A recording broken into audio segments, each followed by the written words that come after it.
Hello two family, कैसे हैं आप लोग। आशा करते हैं कि आप लोग अच्छे होंगे, स्वस्थ होंगे, मस्त होंगे, अपने अपने घर में अपने अपने परिवार साथ खुश होंगे। और देखिए, मैं एक बहुत सुंदर सा शिव भगवान का कजरी गीत सुना रही हूँ। देखिए, पार्वती जी जा रही मायके जाने के लिए कह रही हैं शिव जी से, तो शिव जी कैसे उनको कह रहे हैं, समझा रहे हैं। सुनिएगा आप लोग गाना के माध्यम से, और पूरा वीडियो देखिएगा। चैनल पर नए, चैनल को लाइक सब्सक्राइब कमेंट प्लीज़ ज़रूर करिएगा। बताइएगा कि मेरा गाना आप लोगों को कैसा लगा। रिमा झिमा बरसे बदरिया, चुए भोला तोहरी झोपड़िया ना। रिमा झिमा बरसई बदरिया, चुए भोला तोहरी झोपड़िया ना।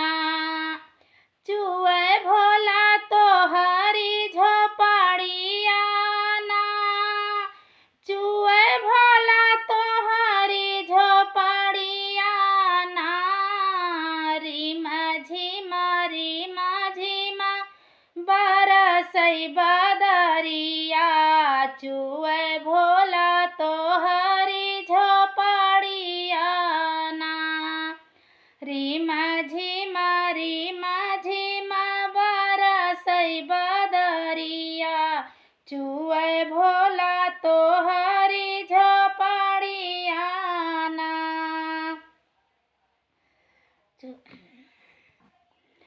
भीगेला ये भोला हमारी चुनरिया, हम जबै अपने नाई हरमाना। भीगेला ये भोला हमारी चुनरिया, हम जबै अपने नाई हरमाना। कैसे के जाबू गौरा अपने नाई हरवा, कैसे के जाबू गौरा अपने नाई हरवा, कैसे के जाबू गौरा अपने नाई हरवा।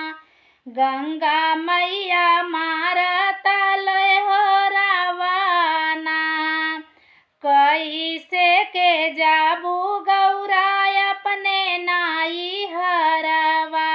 गंगा मैया मारत लहरिया ना। रिमा झिमा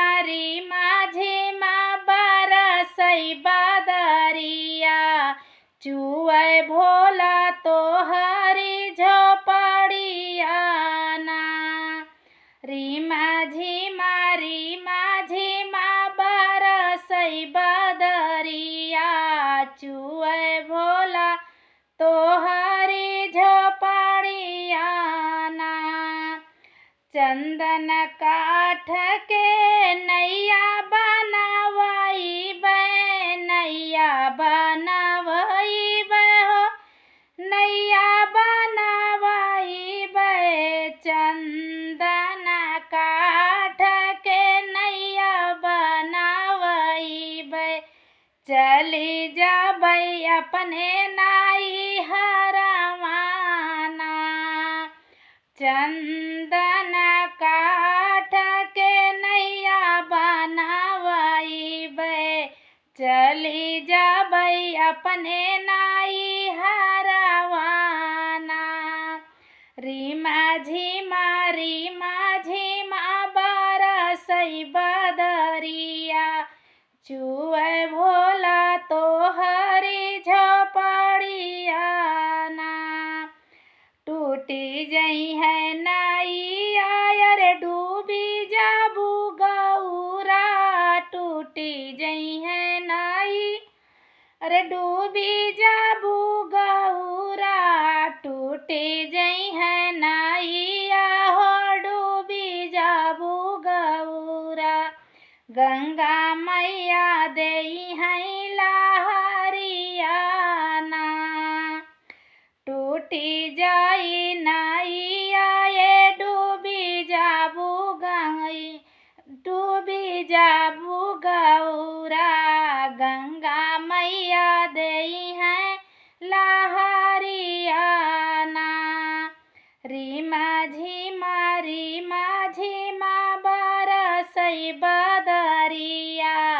चुए भोला तो हरी झोपड़िया ना, रीमा झीमा बरसई बदरिया, चुए भोला तो हरी झोपड़िया ना। कैसा लगा मेरा कजरी गीत?